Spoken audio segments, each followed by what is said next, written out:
Kapag fast, siyempre fast yung aking pitik. Kapag slow, slow din. Sige. Kaya ganyan. Oh! Ganyan. Anong bibenta mo? Dito lang sa Pinay Pop Stars. Ang ganda ng bisita natin. Lakad pa lang pumipitik na, ganun na. Yan. Oh! Oy! Naku. Ma'am. Ma'am o sir? Kahit ano.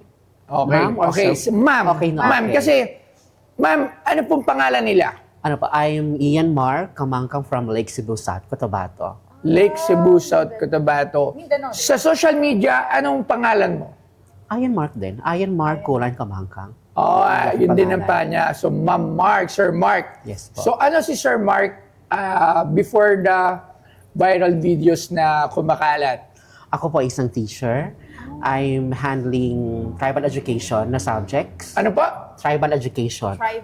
Tribal education. Tribal. Okay. So, oh. Kaya is an elective subject na in-offer ng school namin. Yung practices namin as Tuboli, yung the way of living, the arts and craft, yun Tibol? ang tinuturo. Ano? Tuboli po. Tuboli. Yung aking ethnic Tibolis. Yung ba yun? I'm Tuboli. So ang pronunciation niya is Tuboli. Tuboli. Kasi yun yung akala ko it's Tiboli or okay lang naman din siya i-pronounce Merong ano na po, ganun. merong Tuboli municipality and yung aming ethnic groups is Tuboli. Tubali. Yung Tuboli municipality kung saan matatagpuan yung crown jewel of the south, yung Lake Colon. Lake Coron. Lake Colon. Ano naman yung Lake Colon? Yung Lake Colon po is matatagpuan sa Tuboli municipality. Yes. Kasi sa amin, as Tuboli ethnic groups, kaya mayroong 3 municipality kung saan matatagpuan. Kaya yung Lake Cebu, Tuboli municipality, and the Kiamba. Yung kahabaan nun. Yung, Yeah. Oo. Ano naman, gaano ba kaganda yan? Siyempre, yung sa akin, I'm from Lake Cebu. Kaya kung makapunta ka doon, meron kang makikitang 3 lakes. Yung Lake Lahit, Lake Saloton, and yung pinakamalaking Lake Cebu. And also, we have many more tourist attractions kay like Lotus Garden, kung saan nag-shoot si Catriona Gray. So, puro during lotus her doon, Miss na Universe. flower? Yes. Wow, Doon sa maganda yun, lake. lotus And flower. we have also 7 falls.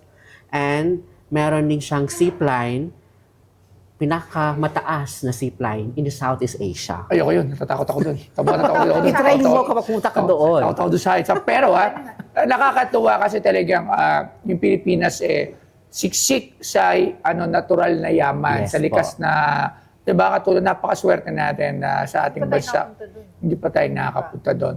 So ito, sige ma'am.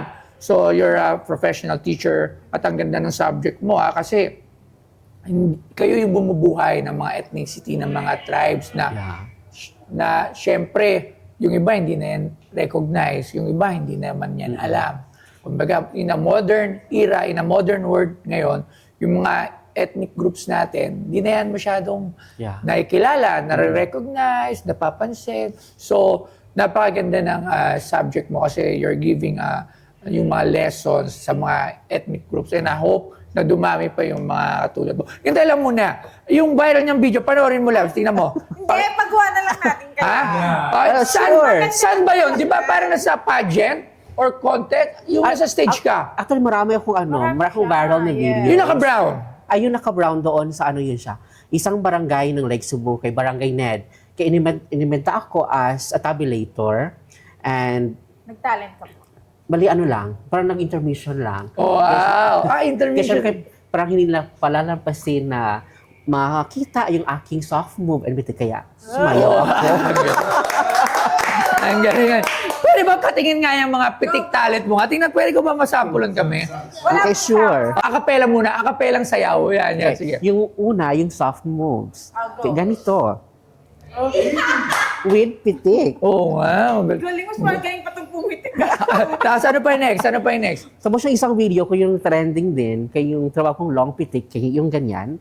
Sumasayaw lang ako ng soft move. And also, meron siyang synchronization doon sa beat. Kapag fast, siyempre fast yung aking pitik. Kapag slow, slow din. Sige. Kaya ganyan. Oh! Okay, so sige. Ngayon, ano naman ang sinadya mo? Bakit ka napapunta dito? Nandito. Kaya is, Uy! nahukay pa ito ng ng lola ko. Galing pa ito ng Mindanao.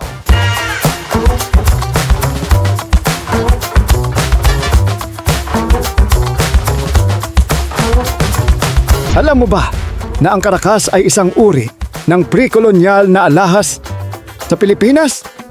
Isang gintong pulseras na may mga matutulis na disenyo. Karaniwan itong isinusuong ng mga dato o mandirigma bilang simbolo ng kapangyarihan at proteksyon.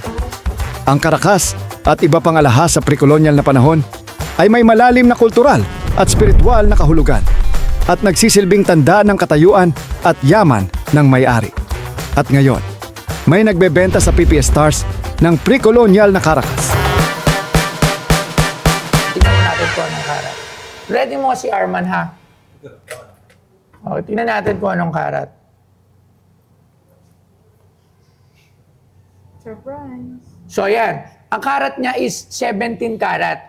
One thing to check if yung ganyan is original na pre-colonial is kailangan meron mga iba't iba like copper, silver, hindi lang siya puro. Kasi that time, dapat nga meron pa yung iron eh. So, yun yung sa pagkakaalam ko lang, iba may iron. Kasi that time, hindi pa ganun kapino yung gumagawa ng mga alahas. So, napapasama siya ng mga ibang metal elements. Alright? So, 17 karat. So, timbangin natin. Ready na tayo ngayon. Siyempre, prepare na lagi tayo dito. Pop. 25.27. Alright, tingnan natin sa cellphone. Sa gold value, it's around 184,000. Uy, malaki din. Oo, pero yung history value naman. Yeah. So, dyan tayo papasok. Tawagan natin si Sir Arman Dimaranan. Okay na, tawagan natin. Okay, Sir Arman, hindi ko mas record. Sir Arman, sa ating expert. Nandito si Ma'am Mark, ayan, oh. Kilala mo ba yan? Si Petit Queen. Hello po. Ayan. So, may dinala siya dito na pre-colonial. Ano masasabi mo? Yes. Caracas. Caracas. Alright. So, ang timbang niya ay 25 grams, tapos 17.38 karat. So, parang 16 karat or 17 karat. Ganun naglalaro. So, sa gold value, na-calculate ko sa spot price mga nasa 180,000. 84. Pero before tayo syempre magbigay ng presyo sa kanya, ano ba to? Itong sinasabi mong Caracas? Pre-colonial? Yes, it is a pre-colonial jewelry. I mean, kapag dumating yung sila, may impluensya nila tayo ng mga kanilang tradisyon, kanilang mga pag-uugali. May sarili na tayong disenyo ng mga alahas. Alright. Doon. Tawag dyan, Caracas. Caracas. So, paano natin to i-appraise? Usually, ang pag-appraise naman ng mga pre-colonial jewelry, gold value plus 20% or less ng total amount. Okay. So, may additional na 20% on premium. Alright. So, ito ba maganda? Is it collectible item? It is. Ayan. Actually, napakagalang na meron yan. Napakadalang. Okay. Maraming salamat, Sir Arman Dimaranan. Ayan, thank you very much. Ayan, Sir Arman Dimaranan. Salamat. Thank you. Okay. So, mag-add tayo ng plus 20%. So, that is, tingnan natin, ha? Times 184 din. Plus 184 for 71. Ha? 71. Alright. Oh, So, tingin ko, pwede ko itong bilhin ng mga 220,000. 20? 230? Uy, 230. Ang bilis nitong 230. galing pa yung Mindanao. Sa tingin ko, Sumayaw-sayaw pa yan. Yeah. pagka sinabi ko 225, baka ibigay ito. Yung magkano lang. 225. 226. Oh, okay na yan. Isa rin. 226, okay na. Sure. Sige po. Maraming Thank you so salamat, much. Sir Mark, and I hope mag-prosper ka in every aspect in life. Sa pagpatuloy mo lang yung pagpapasaya ng tao, marami ang natutuwa sa iyo. Yeah. Natutuwa at hindi natatawa. Yeah. Magkaiba yun. So, natutuwa. So, it's better na parang natutuwa sila. Kasi maganda yung ginagawa mo, tsaka yung profession mo. Saludo sa mga teacher. Maraming salamat, Ma'am Mark. Pero, hintay lang. Baka meron kang damit dyan para mailagay natin sa museum. Masama Para, siya. alam mo, dito kasi, itong lugar ko na to is talagang para sa mga taong nagkaroon ng mga viral videos, na masisipag. Kasi, like ko sinasabi, not everyone has the opportunity na sumikat. Diba? So, dumaan man ang panahon, lumipas man, it's depend on you on how you will sustain yung longevity mo Opo. sa pag-vlog at pagiging ano. Pero di ba, maganda na meron ka sana. Baka meron ka naman dyan. Bilhin ko na lang ng mura. Baka meron. Ready ito. Oy! Ano yan? Tingnan ko, tingnan natin. Okay, I think it's my shirt. Just a small description lang. Kaya itong shirt kong... Basa pa! Ayan. Basa pa! Ba't basa? Fresh na fresh kasi from Lake Cebu. Ano ba? Hindi, mga bagong laba to, ha? Bagong laba yan, oh. Yes, bagong laba. What is And ano kasi, ito yung ginamit ko na shirt during my first community outreach program. Okay, Uy. out of my earnings noong February, nakasold ako ng 20,000. Kaya yun ang ginamit ko na pangbigay sa pinakamalayong sitios o pinakamalayong lugar doon sa Lake Cebu. Kaya it's almost 16 hours of walking, 8 mountains, yung aking tinahak, and also 5 rivers. Ilan ang recipients mo doon? I think it's almost 50 households. Ano yung buhay nila doon? How poor are they? Kaya yung buhay nila doon is there are lack of medicine. Medicine yung kulang. Yeah. Aside from medicine, Medicine, tapos second is yung education. okay, 50 households, so Oo. 50 family. So Yeah. more or less ilang tao yung nandoon. Mga ano siguro? Ganun talaga kalayo? Yes, ganun kalayo. Akala ko malayo Kasi- yung pinupuntahan na. Kasi lagi ako nag-outreach at this year, parang may outreach na ba tayo this year? Wala ba? Wala pa kasi sa sobrang busy, pero I'm planning to have an outreach this coming April. Minsan mag-Mindanao naman tayo. Natapos yun ng kontakin natin. Oo. And maybe third week of March, may second outreach program din. Alright, isa iba naman. Pero parang sobrang layo naman yung 16 hours na. Yeah, ano? sobrang layo yun. And yung I think noong January ata, yung mayor namin pumunta doon, nag-chopper. Tapos kami, namin, can just only do walking. 16 hours of walking? Yes. Grabe. Grabe. So, Hindi accessible. parang hindi ko ata kasi. kaya yun. Paano nagawa yun? So, Siguro kung hindi ako nag-walking last year, starting November, siguro kung punta ka doon, kaya hindi mo talaga kaya. so natutulog kayo? Nagpapahinga muna? Yes, nagpapahinga. So saan kayo natutulog? Bakit walking talaga? Walang means of, hindi kayo talaga walang sakayan? Walang sakayan. Bundok-bundok talaga? Yes, bundok Hindi pa talaga. delikado? Hindi naman. Pag May mga man doon, may mga army. Pero gusto ko yun ha, pero 16 Pero hours. 16, Yung tapos 16 hours wala of kang walking. Tapos yun, balikan na yun siya, yung 16 hours of Ah, walking. 8 hours. Kasi Eight. the longest ata ang walk natin is 2 hours. Tapos the travel baka mga 3 hours o 5 hours. So sa'yo, walking lang yun. Yeah. Bundok talaga. Yeah, bundok. And also kasi, tinuro sa akin ng aking mga parents, nung tatay ko, nag-donate din siya ng isang parang lupa para pagtatayuan ng paaralan. Ay, kaya mabuti ang puso. Yeah. And yung bahay namin, kung saan ako nakatira, nag-donate din siya ng another portion of that para sa simbahan. Wow. Ang galing. Mabuti ang puso niyong pamilya.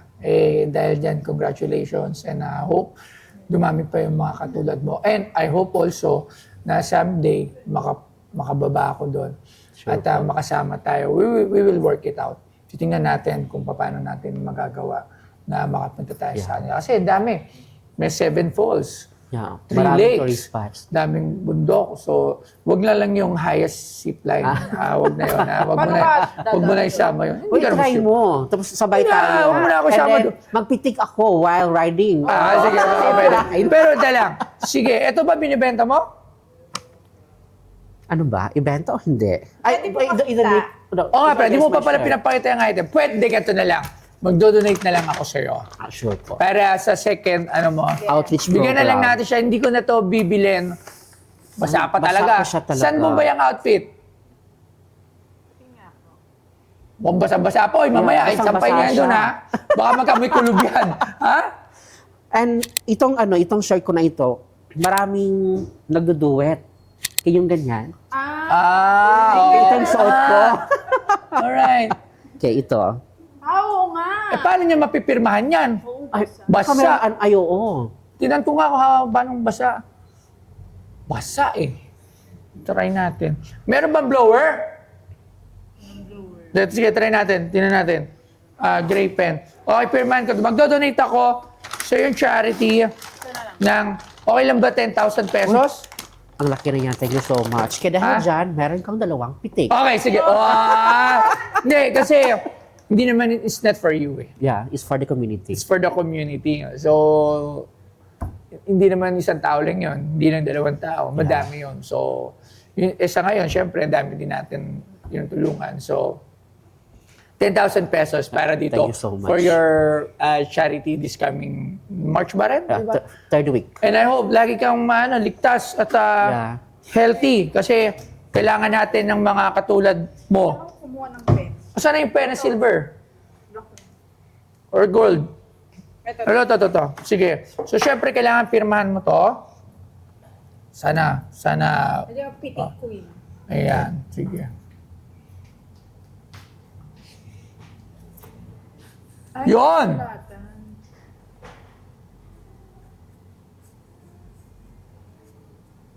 Pitik queen niya. Taray. Alam mo ang bait ni sir, nakikita ko sa kanya. Hindi siya mayabang, hindi siya maano. Ayan. Yan na yung pirma mo. Ay, Pirmahan mo.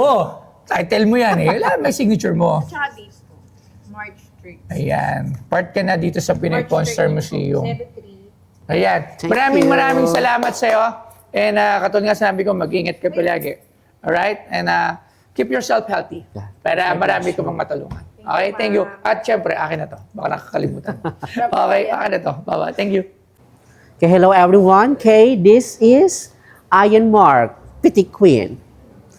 Okay, I would like to give thanks and my warmest appreciation to Boss Toyo for inviting me here. Yan, ang ganda ng lugar. And to my followers, kay my warmest thanks and appreciation for all your support in my content. Okay, with this soft move, with this pitik, kay all my community outreach become possible. Kay maraming salamat. Kay dahil dyan, meron kayong soft move and pitik. God bless you more. Maraming salamat. Anong